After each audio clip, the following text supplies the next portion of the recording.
We begin tonight with breaking news. President Trump just announced a 2-week ceasefire with Iran.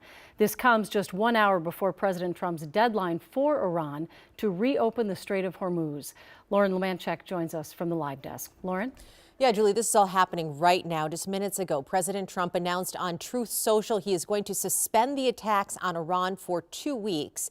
Here is that post. Trump says, based on conversations with Pakistani leaders and, quote, subject to Iran agreeing to the complete and immediate and safe opening of the Strait of Hormuz, I agree to suspend the bombing and attack of Iran for a period of 2 weeks.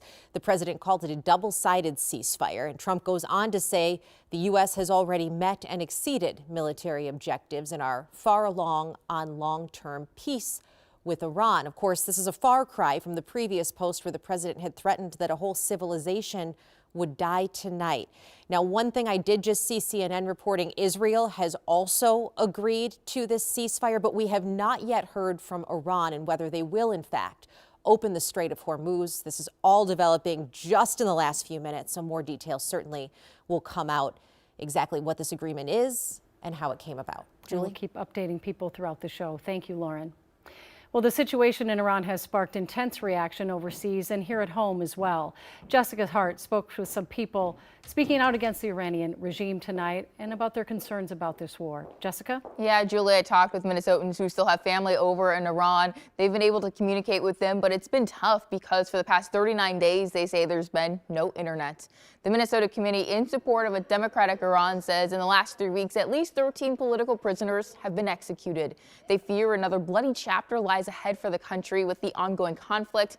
Param Elahi moved to the United States decades ago, but he still has family there. He says hearing bombs has become normalized for them, and they never know when one could drop on them. Anytime the infrastructure is attacked, it doesn't hurt the regime, it hurts the people. The regime doesn't care about the infrastructure, frankly. They want to cling to power by all means. We didn't want it to get to this point, but it did get to this point, and we're hoping that something good will come out of it at the end, when the war ends. I talked with Param just a couple of minutes ago about the ceasefire, and he says anything that prevents loss of lives is good news. Now he says railways and bridges have been bombed. He says no one wants war and is hopeful something good will come out of it. Yeah, he's in such a unique position to receive that news tonight with families still in Iran. They just said he's grateful, he's happy. Yes, he says this is good news because he doesn't want more civilians to be hurt. All right, thank you, Jessica.